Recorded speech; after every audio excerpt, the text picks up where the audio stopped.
chers amis, bonjour, quel plaisir de vous retrouver juste avant le dernier JT de la semaine. On va faire le plein de bonnes nouvelles et vous donner plein d'idées sorties. Bah ouais, ça fait super du bien de dire ça en fait, parce qu'on va avoir le droit de sortir de plus en plus quand même. On va vous inviter à vous transformer en enquêteur et à découvrir en plus tous les recoins de la ville de Tours. Et ça, c'est Franck Dupetit qui est venu nous en parler. Bonjour Franck. Bonjour. Bienvenue dans l'émission. On va découvrir grâce à vous l'enquête Tourangelle. C'est bien mystérieux, mais on va tout vous dire dans un instant. Et puis on vous parlera aussi d'une expo. Ça s'appelle c'est l'expo de Mifamosa qui réinvente, vous savez, cet artiste de street art qui réinvente nos plaques de rue dans les villes de Tours. On est une vingtaine, une trentaine, je ne sais plus, on en parlera. C'était Agathe Place qui était censée venir nous en parler puisque c'est sa galerie La Boîte Noire qui expose Mifamosa. Mais vous n'êtes pas Agathe Place. Je ne suis pas Agathe Place, je l'avoue. Non, car elle n'a pu être des nôtres, mais super. Antoine, chroniqueur à la rescousse, va nous en parler quand même. On va vous parler de cette expo qui est assez formidable. Sophie Erhardt est aussi avec nous. Salut. Bonjour Émilie. Comment tu vas, Sophie? Très bien. Je suis ravie de te réaccueillir dans l'émission. Vous connaissez Sophie, c'est notre experte du rangement et de l'organisation. Et alors, on va s'organiser pour aller dehors avec toi tout de suite. Eh bien oui, parce que ça y est, depuis quelques jours, on a le droit d'aller au-delà des 10 km. Et là, ce week-end, ça va être une envie de fourmillement dans les jambes et de s'évader en plein air. C'est ça, excursion nature un peu. C'est ça. Et je me suis Mais ça dit, se prépare. comme ça fait un petit moment qu'on n'en a pas fait, peut-être rappeler quelques basiques pour que la première sortie se passe bien et permettre d'en faire d'autres aussi réussies. Parce que ça peut être le cauchemar. Hein. Piqûre d'abeilles, j'ai des ampoules. Vas-y. Exactement. C'était une très bonne idée cette chronique, vas-y. Merci. Alors, ne pas négliger la préparation. J'ai rien contre les sorties improvisées, mais pour la première, je trouve que ça peut être bien d'anticiper un petit peu, surtout s'il y a des enfants, il y a papy-mamie ou qu'il y a du matériel. Anticiper, c'est gage de sécurité et de sérénité. Oui, puis en plus de ne pas se dire « Ah, il est pourri mon chemin, il est au bord de l'autoroute et tout ». Enfin, voilà. On choisit une destination qui est adaptée à tout le monde. Exactement. Et on évite d'aller trop loin la première fois parce qu'il faut, pour se rendre sur le lieu de destination, parce qu'il faudra revenir. Donc peut-être pas le bord de mer tout de suite ce week-end, mais la forêt, la campagne, les bords de rivière, il y en a des magnifiques à côté de chez nous. Ouais. Ça pourrait être bien pour la première sortie. Et puis on vérifie la météo, parce que ça conditionne la destination et la durée de l'excursion. Je crois qu'il fait hyper beau ce week-end. Oui. Si vous voulez profiter, c'est le bon moment. Ça. Et puis, on révise le matériel. Si on emporte du matériel, en particulier des vélos, avant de partir, on vérifie que les freins, les pneus, etc., ça fonctionne bien. On met des rustines dans son sac à dos. Après, la deuxième chose, c'est de faire son sac. Ah bah justement. Alors là, il y a un impératif, il y a des objets, c'est facile, c'est un par personne. Il faut qu'il y ait dans le sac une casquette par personne ou un chapeau par personne, un vêtement de pluie par personne, une gourde par personne ou une bouteille et un gobelet par personne. S'il n'y a pas le nombre, on n'est pas bon. Et puis des chaussures adaptées. Ça, c'est vraiment le basique. Après, il y a le moment plaisir, donc on peut penser à la collation, au pique-nique. Mais ouais, moi j'adore les collations. Et un petit carré de tissu léger pour poser par terre, pour s'asseoir les fesses au sec. Et puis les indispensables, la crème solaire, le spray anti-moustique, la trousse à pharmacie. Ça évite les galères. Et puis après, c'est que des bons moments à passer ensemble. Ça, on profite. Donc on peut prendre un petit jeu de famille, un petit jeu de cartes, un ballon léger, un cerf-volant, initier les enfants à lire une carte, à voir comment fonctionne une boussole. Des petites jumelles, un petit sac pour mettre les petites fleurs qu'on va ramasser pour faire un herbier. Tu as raison. Et puis on observe, on écoute, on partage et on savoure ce moment. Et il y en aura d'autres, ce sera super. Ah, c'est bien. Oh, j'ai déjà envie de le faire. Vas-y, Sophie, on y va. Merci. Avec plaisir. Allez, vous retrouvez bien sûr tous les conseils en organisation et en rangement de Sophie sur le site ordolis.fr. Il y a aussi un Facebook et un LinkedIn et maintenant un YouTube où vous retrouvez ses chroniques notamment. Allez, tout de suite, c'est pas notre sac à dos et nos rustines et nos pansements pour les ampoules qu'on va prendre, c'est notre loupe et notre pipe de Sherlock Holmes, évidemment. On va mener l'enquête, mais pas n'importe laquelle, chers amis. Mon cher Watson, même, j'allais dire, on va mener l'enquête Tourangelle. Et oui, c'est quoi l'idée, Franck Dupetit? L'idée, c'est qu'on a créé un escape game dans les rues de Tours. On se servit de la richesse du patrimoine de la ville comme terrain de jeu.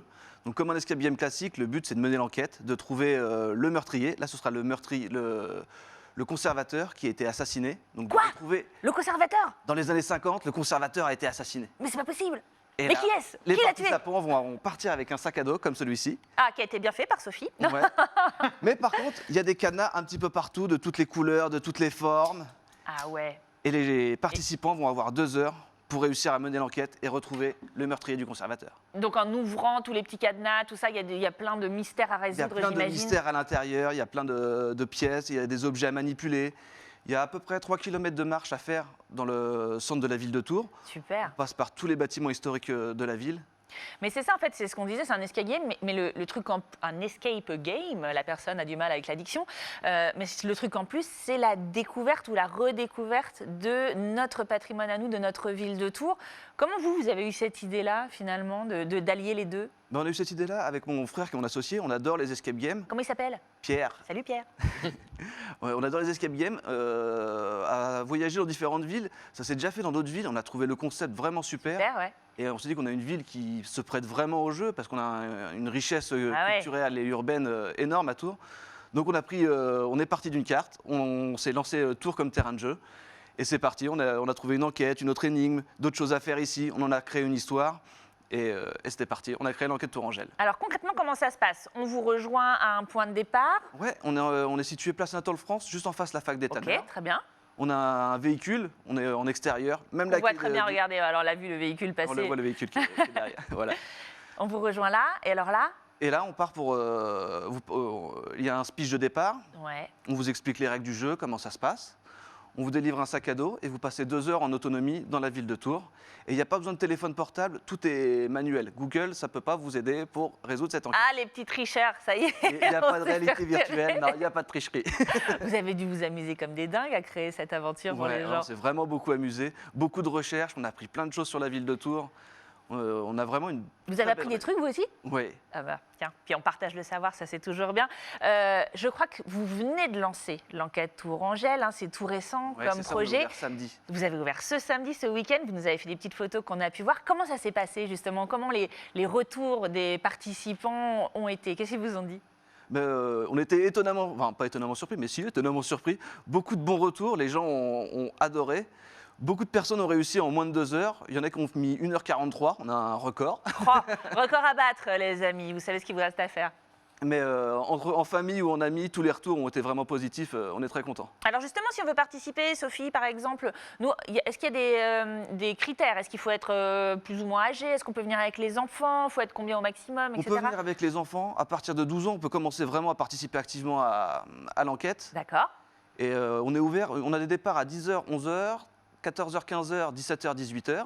On part pour 2 heures d'aventure et on est ouvert du mardi au vendredi et on est toujours en face de la fac des Tanneurs. Toujours en face de la fac des Tanneurs. Ça veut dire que si on ne s'est pas inscrit avant, on peut carrément venir vous voir On peut là carrément comme venir ça en nous voir, disant sinon, tiens, il y a- j'irai bien. Sinon, on a un site internet, l'enquête-tourangelle.com, où on peut réserver directement via l'application. Trop bien, ça coûte combien cette affaire, mon petit C'est monsieur 19 € par personne et c'est gratuit pour les enfants de moins de 12 ans. Et gratuit pour les enfants de moins de 12 ans. Moi, je trouve ça canon. L'anniversaire de Pour l'anniversaire de votre mes fils? ados. De ton fils? Ouais. Super. Ah oui. Trop bonne idée, mais bien sûr, il y a un nombre maximum de participants, vous nous l'avez dit? C'est 6 personnes. 6 personnes. 6 personnes pour une équipe et nous on peut faire partir 4 équipes en même temps. Ah oui, donc on peut s'affronter. Ouais, on peut se dire, tiens, s'affronter. 6 plus 6 et puis paf, Voilà, le à premier qui Bicopan, on arrive. fait 2 équipes et le premier qui arrive. Ah, j'adore, j'ai trop envie de le faire.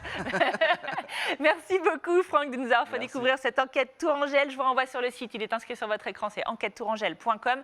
Je vous rappelle, 19 € par personne, gratuit pour les moins de 12 ans, un numéro de téléphone. Il faut toujours noter les numéros de téléphone des garçons qu'on donne à l'antenne. 07 49 33 25 80. Allez, tout de suite, on parle, justement, on pourra lever le nez et découvrir, parce qu'on parle de street art. Tout de suite, dans la bamboche, ça continue.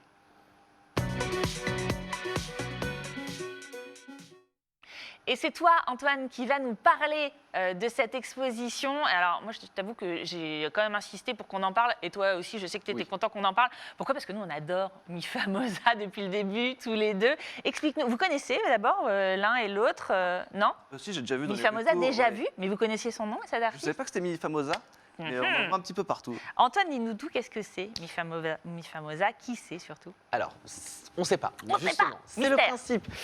C'est un anonyme, c'est un artiste anonyme qui a pris ce nom et qui du coup est orléanais, donc il est de chez nous. Et du coup, il a commencé pour une certaine raison. Sa grand-mère était un peu déprimée, sortait peu, et donc du coup, il a décidé de lui créer un parcours en ville. C'est lui Et- qu'on voit sur la gauche de l'image, Voilà. là. On ne connaît pas. Du coup, Non, il reste Voilà. anonyme. qui Tel c'est un Banksy du Val-de-Loire. C'est ça. C'est ça. Et du coup, il a créé un parcours dans la ville d'Orléans pour que sa grand-mère découvre ses œuvres, etc. et puisse un peu ressortir de son chez-soi.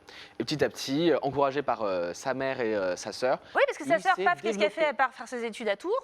Elle plante C'est son ça. petit drapeau ici. Résultat, lui s'est dit tiens, Eh ben, il y va et du coup il commence, il se dit bah tiens les villes de Tours sont aussi pleines de plaques de rue du coup. Du coup c'est ça le principe. Il fait des plaques et des mosaïques en rapport à la plaque de rue. Rue de la Monnaie, rue de l'Arbalète qu'on voit actuellement, rue du Serpent Volant, rue du Cygne, et il en a fait plein. Et donc du coup c'est des émaux des de petits soleils. Briare. Mais oui, c'est Donc, joli comme tout. C'est adorable et c'est Rue des du Serpent petits, Volant. de quoi Ouais, c'est ça. Les bars bientôt. Et donc du coup c'est des petits morceaux d'émaux de Briare qui le composent. Et en fait il fait du repérage et il regarde un petit peu qu'est-ce qu'il pourrait mettre dans les rues. Exactement, pour que ce soit toujours un petit peu décalé, un petit peu rigolo, assez charmant aussi. Alors ça, c'était le travail de street art, hein, bien sûr, de Mifamosa. Et en ce moment, pour la première fois, on peut découvrir une expo de Mifamosa dans une de nos galeries Tourangelle. Exactement. Donc il a commencé à exposer du coup à la Boîte Noire, tout simplement parce que son action en extérieur en a un petit peu pâti à cause du confinement et il peut maintenant exposer à la Boîte Noire. C'était jusqu'au 30 avril, ça a été allongé. Prolongé, Nous allons mais oui. pouvoir le découvrir, 30 mai je veux dire. Et donc du coup ce sera jusqu'au 12 juin. Donc on va pouvoir découvrir ses œuvres et même les acheter du coup. Et même les acheter. Tiens, ça coûte combien? Tu sais combien ça coûte, un Mifamosa? Alors, un petit format, c'est 300 € normalement. C'est prix unique. Ce qu'on voit actuellement à l'écran, c'était prix unique, 300 € le petit tableau. Le gros Gainsbourg, là, il est trop bien. Moi, j'adore ce que fait Mifamosa. Tiens, tu nous as pas expliqué d'ailleurs pourquoi il s'appelle Mifamosa. Alors, Mifamosa, c'est une contraction de sa famille et Mifa et Mifa. Mosa, mosaïque, mon Mosaïque. petit gars. Mais bien suis-je sûr. bête. Et donc, du coup, c'est intéressant quand même, il est arrivé à 200. Il y a maintenant 2-3 mois. 200 créations. Il est à 200 créations dans toute la France parce qu'il est à Tours et à Orléans, on l'a dit, mais il est aussi à Saint-Étienne, Lyon, Lille, Saint-Malo, Clermont-Ferrand, Angers, Chartres, même Bruxelles.